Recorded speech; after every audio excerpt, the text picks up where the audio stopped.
Kita jumpa lagi di obrolan edisi hari ini. Setelah kita banyak ngobrol soal pandemi COVID-19, saya takut lupa untuk ngobrolin soal ini karena memang sebenarnya soal ini soal yang penting banget untuk kita obrolin, yaitu sektor teman-teman di sektor pariwisata, khususnya hotel, restoran, dan juga travel. Karena pada zaman Presiden Jokowi ini, memang sektor wisata menjadi sektor tumpuan sebenarnya, ditandai dengan ditetapkannya beberapa kawasan di Indonesia menjadi kawasan ekonomi khusus. Nah, Menteri sebelumnya, Wisnu Tama, juga melakukan kampanye pariwisata luar biasa. Kemudian penggantinya, Sandiaga Salahuddin Uno, juga melakukan kampanye luar biasa tentang pariwisata. Tapi gimana nasibnya di tengah pandemi COVID-19 yang sampai sekarang sepertinya belum berakhir? Malah bermutasi menjadi virus yang katanya dari India, dari Inggris, kemudian dari Afrika, dan kebijakan pemerintah daerah kadang-kadang berubah untuk bisa akhirnya teman-teman pariwisata, saya nggak tahu bisa ngikutin atau enggak nih.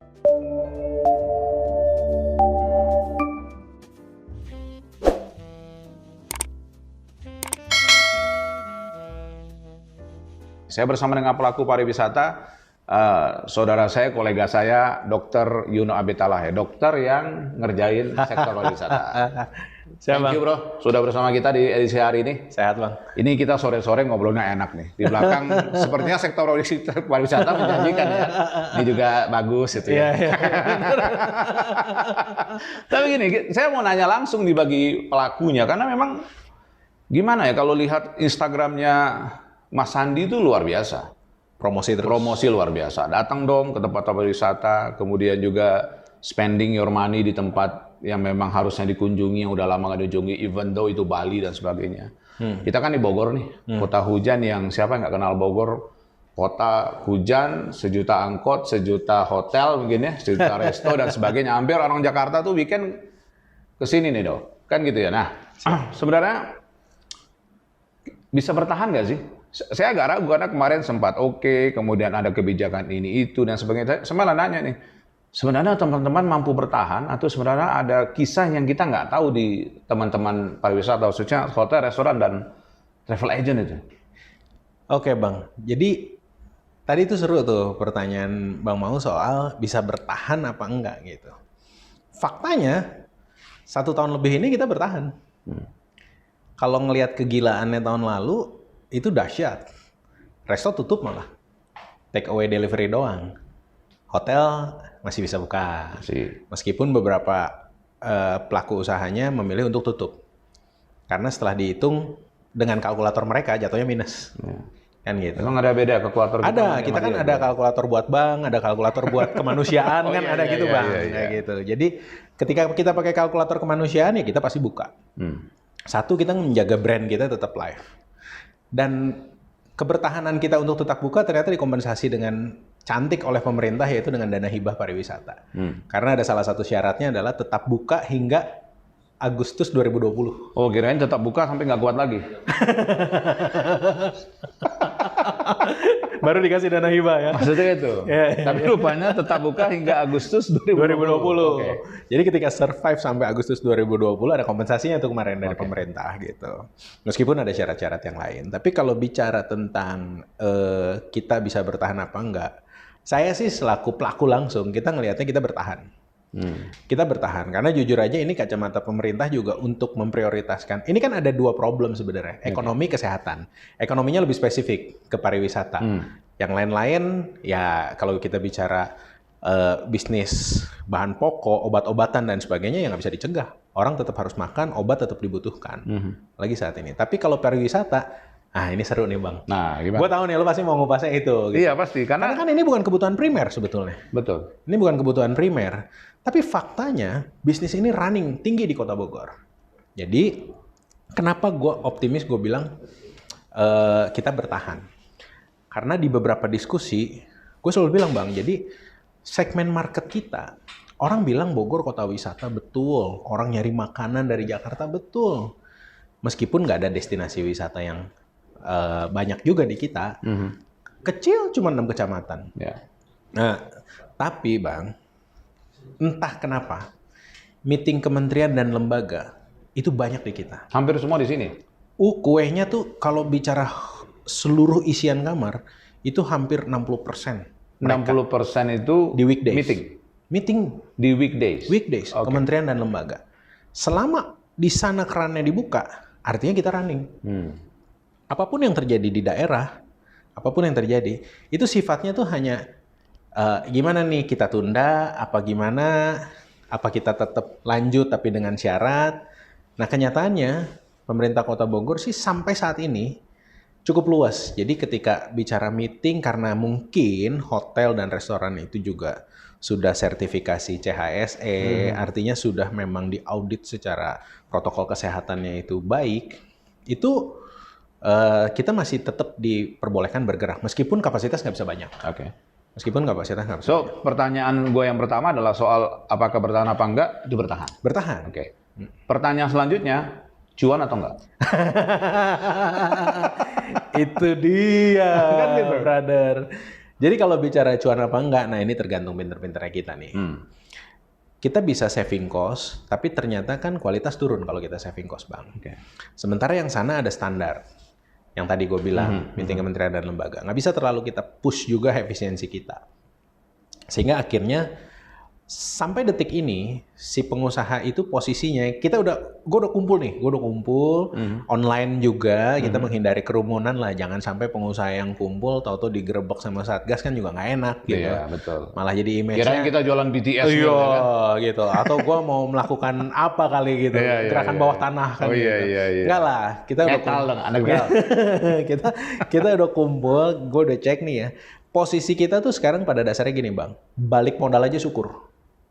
Balik Gitu. modal aja syukur. Jadi itu yang kita kejar. Kalau Bang Maul nanya cuan apa enggak, harapannya kita cuan. Tapi faktanya kita balik modal aja syukur. Nah, ini nggak bisa, Bang, dipilah untuk dalam termin berapa nih? Ada kalanya kita balik modal, tapi ada kalanya ini cost-nya bisa kita tekan. Kita tekan tapi jadi cuan. Cuan dikit. Oke. Nah, yang namanya minus kan pantang buat kita, Bang. Ya, namanya usaha Minus kan ya bangkrut dong, pantang ya kan? buat kita kan. Iya. Lu juga sama kan sama gua kan. Kita kan penggemar pojok kanan bawah. Oke, Dan siap. nggak boleh ada dalam tanda kurung. Artinya minus, Bang, kalau kayak begitu, Bang. Nggak boleh dalam tanda kurung. Iya, iya, iya, Jadi iya. intinya tetap kita mempertahankan itu. Cuman kalau di compare, ambilnya perbandingan tahun ke tahun, ya ini nggak akan bisa ngejar. Tapi gini lah, tadi kita udah ngobrol soal adanya dana kompensasi pemerintah, yang kata dokter itu cantik sekali mengkompensasinya dengan dana hibah pariwisata. Saya nggak tahu ya, tapi beberapa keluhan itu datang misalnya dari teman-teman pengusaha. Ada teman Kadin, kemudian dari teman pariwisata mengatakan sebenarnya ketika dana itu turun sebenarnya banyak program yang dilakukan tuh nggak sesuai sebenarnya. Karena tetap aja itu kan di hold oleh stakeholder yaitu government. Kemudian di-share ke teman-teman pelaku kan. Tapi kebanyakan training. Nggak langsung to the point apa yang dibutuhin teman-teman untuk survive until August 2020 itu gitu. Itu benar nggak sih? Enggak juga, Bang. Kalau yang dana hibah pariwisata sih tunai langsung. Tunai langsung masuk rekening kita. Kita boleh pakai buat renovasi, beli infrastruktur, bayar hutang gaji, bayar hutang supplier, bisa loh. Bisa. Bisa. Transfer tunai. Itu nggak ada banyak training dan sebagainya tuh? Ada kan tapi? Training ada, itu another program. Oh itu beda dengan Itu dana beda, hibah dana hibah pariwisata. Atau mungkin dana hibah pariwisata dibagi dua sebenarnya? Emang dibagi dua. Ada yang memang langsung ke pemerintah gitu ya? 70% buat kita, Untuk pelaku 30% usaha. dikelola oleh dinas. Oke. Itu mampu nggak menopang teman-teman sebenarnya 70% itu? 70% sih bantu. Karena kan nilainya proporsional sesuai kontribusi pajak kita. Oke. Tapi ya jatuhnya butuhnya 10 ya dikasihnya 1. At least kayak gitu. Utang kita misalnya udah 5 miliar, ada hotel terima Enggak bro, 500 membantu juta. itu misalnya lu utang 10 miliar, dibantu 6 miliar, itu masih bisa bantu. Tapi kalau utang 10 miliar dikasih 1 miliar tuh ngasih sebenarnya. Ngasih ya. Alhamdulillah juga Bang buat kita sih. Iya oke. Gitu. Tapi gini loh, artinya bahwa ketika kita bicara kompensasi harusnya kan solusi sebenarnya. Iya. Nggak bicara soal yes I give it to you, tapi there is nothing sebenarnya. Gua harus effort yang sama beratnya ketika lu nggak ngasih. Iya betul. Nah ini makanya kan sekarang kan dengan Mas Menteri yang baru nih kan dia bilang kita evaluasi lagi dana hibah. Mas Menteri Pariwisata ya? Ya, Jangan Mas Menteri ya, Pendidikan. bukan itu. Ya, beda. Mas Menteri Pariwisata kan jadinya ternyata ya kan ini jadi program tahunan. Oke. Ya kalau kita ngobrol kemarin, kalau ini jadi rutin program tahunan ya itu worth it. Worth it, Gitu. ya? Ya, Oke. itu support. Tapi gini, pemerintah kan di awal 2021 tuh menariknya adalah COVID-19 tetap kita akan tekan dengan Satgas COVID-19, tapi di elaborated malah lebih fokus soal pemulihan ekonomi. Sinkron nggak? Karena gini, gimana pun keputusan pemerintah pusat, sepertinya nih menurut pandangan orang awam akan sangat tergantung dengan keputusan dari pemerintah daerah tuh, untuk tiap masing-masing wilayahnya. Walaupun misalnya Pak Erlangga bilang sebagai Ketua Satuan Tugas COVID-19, semua wilayah fokus ekonomi deh. Tapi rupanya ada kebijakan di daerah yang kondisinya berbeda sehingga kadang-kadang agak susah karena kebijakannya ketat banget nih. Mungkin bukan Bogor, yang lain lah. Ya itu terjadi juga sebenarnya di kita Bang, buka-bukaan aja. Jadi kita udah nggak pernah baca lagi pengusaha itu yang namanya surat edaran Menko, surat edaran Menteri, bahkan gubernur pun kita udah cuek aja udah. Oh ya? Kita tunggu aja udah surat keputusan wali kota. Itu lebih penting sebenarnya. Atau Itu lebih penting karena kan aplikasi pengawasan kan ada di mereka. Kita realistis aja Bang. Kalau wali kota yang sudah bikin edaran atau surat keputusan, otomatis kan penegakannya dan pengecekannya itu kan disupport oleh timnya. Misal Satpol PP, kepolisian, unsur TNI, gabungan. Itu kan akan mengacunya pada itu. Eksekusi di lapangan. Pernah ada perbedaan keputusan antara provinsi dengan kota, antara pusat dengan kota. Tapi ya udah kita abai aja, udah kita patuh sama yang kota aja. Karena gue bilang sama teman-teman, kita percaya deh sama pimpinan kita bahwa mereka-mereka itu atau beliau itu memutuskan itu by data. Misalnya kayak begitu. Cuman balik lagi nih Bang, yang namanya warga, selalu yang kita kejar itu kan adalah keadilan. Nah, kita pernah bahas waktu itu dulu tuh tentang keadilan. Jadi ada kalanya gini. Ini udah kelihatan banget nih kalau kita bicara keadilan tuh kita Pancasila tuh. Ya nggak? Udah kelihatan, nggak perlu ditanya. Udah Pancasila habis. Pancasila habis. Kan?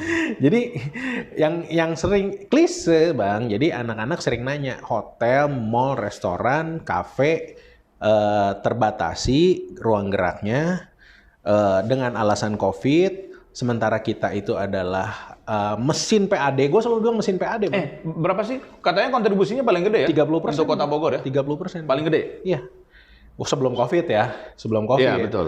Iya, betul. Kita ekivalen sama PBB sama BPHTB sih ya juara 1, 2, 3, 1, 2, 3 terus. Oke, artinya gede banget tuh ya? Gede 30% komponennya. Jadi ketika kita yang punya izin, usahanya bayar pajak, terus menegakkan protokol kesehatan dengan tinggi, dengan ketat, ternyata dengan aturan yang dikeluarkan justru ngebantai kita seolah-olah kan gitu. Dan kita melihat di luarnya itu adalah contoh pasar. Iya. Ya itu, waduh lupakan protokol kesehatan Bang. Dan itu somehow nggak ada tindakan. Nggak ada tindakan, nggak ada kontrol. Kayak begitu. Nah kita kan jadi ngelihatnya ke sana sebetulnya. Itu problem ini. Dan sedangkan teman-teman restoran, misalnya teman resto lah ya, jam 8 tutup. Harus tutup tuh. Nggak ditutup, disikat kan? Iya. Diupload di YouTube. Diupload di YouTube. Gue berdosa juga, gue ngupload di YouTube. Nggak, artinya gini, artinya bahwa keadilan itu sebenarnya yang juga kita harus lihat soal ekuivalen antara kontribusi, kemudian treatment, perlakuan, juga soal bicara nanti ujung-ujungnya soal keadilan. Itu nggak berlaku selama masa pandemi. Kami merasanya seperti itu. Meskipun mungkin kalau kita, ya ini untungnya balik lagi ke gue. Tadi lu udah kenalin gue dokter. Gue mau mencoba memahami keputusan itu. Mungkin secara epidemiologis, pemerintah melihatnya kalau kayak di pasar tuh kan perputarannya internal Bang. Internal maksud gue gini, orang-orang kota Bogor juga. Kalau di kita pariwisata itu kan kita kemasukan orang dari luar. Concernnya kan di sana. Tapi kan sama-sama concernnya kan PAD juga. Satu itu PAD. Kan mau dari luar, mau dari mana kan ujung-ujungnya kan PAD. Tapi gini loh Bang, maksud gue juga harus dipahaminya tuh kalaupun orang dari luar yang datang, tapi kan kita screen. Gue ada protokol kesehatan, gue ada sertifikasi CHSE. Itu maksud kita. Device gue kan mahal. Untuk hit detektornya dan sebagainya. Hampir udah nggak pakai termogan kali sekarang mah. Iya. Udah pakai yang kamera, thermal. Karena kalau kita di termogan sama security, kita termogan balik tuh security-nya. Iya. Ya kan? Kadang-kala punya dia mati, baterainya habis. Itu maksud gue. Artinya bahwa gue nggak tahu orientasi pemikiran, karena gini loh, policy itu kadang-kadang kan memang diambil somehow satu sisi gitu. Nggak Nggak pernah pernah melihat bisa- sisi yang lainnya gitu. Kita paham Bang, lu nggak akan pernah bisa memuaskan 100%. Yes, pasti. Even those 80% aja lu nggak bisa dapet. Nggak bisa dapet gitu. Ya. Ya, meskipun... Makanya pilkada jarang menang 80%. Ya, makanya gue bilang, gue sering bercanda sama teman-teman. Ini Mas Gibran di Solo menang 90%, tapi begitu bikin keputusan soal COVID nggak bisa bos. Iya, betul. Lu nggak bakalan bisa kayak begitu. Pasti ada yang teriak gitu. Nah itu maksud gue, gimana caranya ngejaga gap itu. Yang paling penting tuh kalau menurut gue adalah ngobrol, komunikasi. Lu Nah, mau itu, bikin... itu yang kita tanya, apa iya pemerintah misalnya di Kota Bogor lah, kita kan bicara di Kota Bogor, nggak ngajak ngobrol, gitu loh. Sehingga kesimpulan tuh diambil dari asumsi personal lah, kalaupun kolektif yang sempit banget, gitu loh. Iya balik lagi. Kan ada asosiasi nih teman-teman, pasar, ada asosiasi pedagang pasar. Ya kan, kalau nggak salah ketuanya Ngadiman tuh kalau di Indonesia tuh, ya kan? Iya benar. Iya betul kan. benar. Nah, Ingat, hotel juga punya Ya, di Bogor. Iya. Ente juga sebagai ketua Badan Promosi Pariwisata PHRI, Iya. Kadin yang baru ya. Kadin. Nah, artinya itu kan masih bersenggolan, beririsan. Maksud gua itu nggak dianggap sebagai apa? Harusnya diajak bicara untuk menentukan sebuah kebijakan. Melihat fakta yang ada kan harusnya begitu juga. Logikanya gitu. Iya betul sih Bang. Memang faktanya saat ini keputusan yang diambil tuh dalam menghadapi COVID itu sangat cepat. Sangat cepat gue liatnya. Jadi ya gue cepat apa reaktif? Ya boleh dibilang reaktif. Oke. Boleh. Jadi gue memahaminya di situ aja. Ya udah gitu loh. Tapi gue nggak mau juga dalam artian jadi kayak skeptis gitu. Oke ya kayak begitu. Ya udah lu putusin deh, kita lihat aja faktanya kayak apa. Kita sebagai pengusaha tetap berusaha. Contoh kayak kemarin. Yang namanya pengusaha. Iya, Berusaha dong. Ya. Kan gue sering bilang sama teman-teman juga, itu mau bikin apapun, kita pasti cari jalan keluar. Oke. Pak Wali pernah gue kasih lihat di handphone gue promo-promo anak-anak soal ganjil genap kemarin. Yang sebelumnya, ganjil genap yang sebelumnya. Kita malah bikin diskon promo ganjil genap. Tanggal ganjil diskonnya ganjil, tanggal genap diskonnya genap. Oh gitu ya? Asik kan? Gitu. Iya. Ada satu anggota gue lebih nyeleneh. Apa tuh? Kalau ganjil diskonnya ganjil, kalau genap diskonnya genap. Kalau mobil lu ganjil lu datang di tanggal genap, gue kasih additional diskon 10%. Kan ini kayak main treasure hunt. Gila nggak kalau kayak gitu? Tapi itu kreativitas tingkat tinggi Bang. Oke. Cuman gue agak sedihnya tuh concern akan COVID-nya jadi hilang sebetulnya. Kan bukan itu sebenarnya yang kita mau. Yang kita mau tuh adalah bisnis jalan, kesehatan mereda. Ini kan sekarang anak-anak lagi pada ngeluhnya tuh ke gue tuh gini Bang, yang terutama peningkatan yang saat ini nih ya, yang cukup drastis. Kan di berita disebabin ini semua dampak lebaran, dampak mudik, sama halal bihalal. Halal bihalal, nggak tahannya orang untuk berkerumun keluar rumah dan sebagainya. Kenapa keputusan itu dibuat kayak seolah-olah mencegah hal itu terulang kembali? Padahal kan momentumnya udah hilang. Lu mau ngelarang orang ngumpul juga emang udah nggak mau ngumpul sekarang.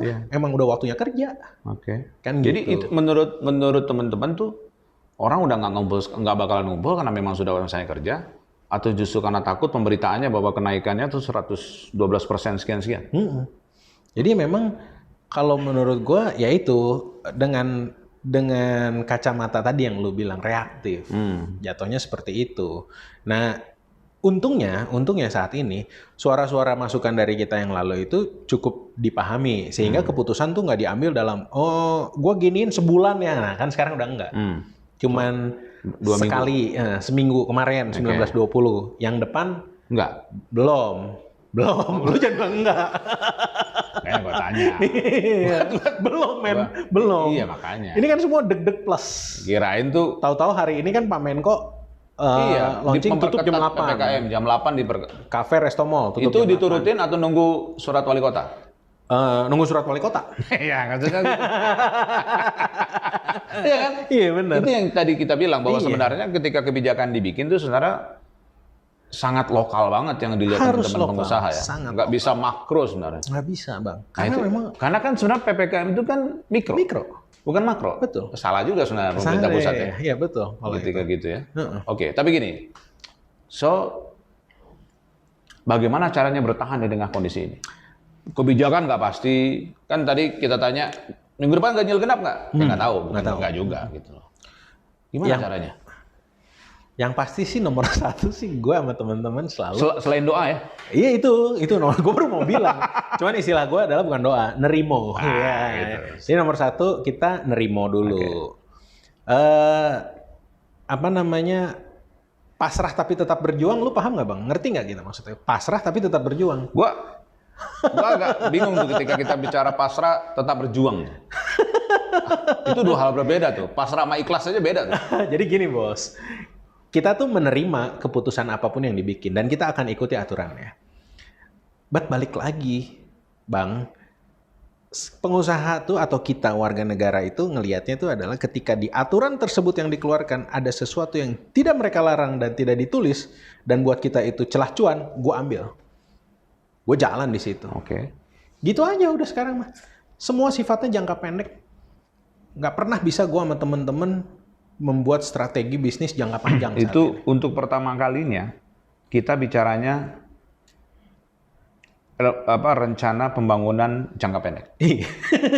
Ya kan? Iya, udah nggak laku tuh Repelita. Udah kelamaan bos. Kelamaan. Jadi kita bicaranya rencana jangka pendek. Iya betul. Jadi artinya teman-teman itu menerima keadaan, berstrategi dalam frame jangka pendek. Iya betul. Itu yang dilakukan. Betul. Udah nggak bisa apa-apa lagi. Nggak bisa apa-apa lagi. Kayak di hotel dengan eranya digital.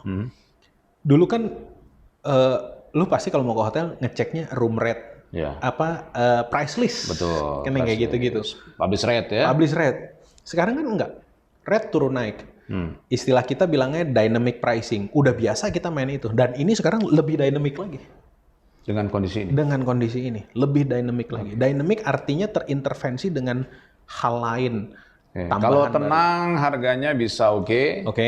Tapi kalau lagi yang tadi kita tanya minggu depan nggak tahu, itu bisa jatuh banget. Jatuh banget. Jadi kasarnya yang tadi gue bilang, kalau misalnya emang kita daripada minus, ya prinsipnya jadi sama, ngikut gue semua juga. Gue selalu ditanya dari awal, Pak Ketua, lu gimana? Gue mah tetap aja dengan prinsip lama gue.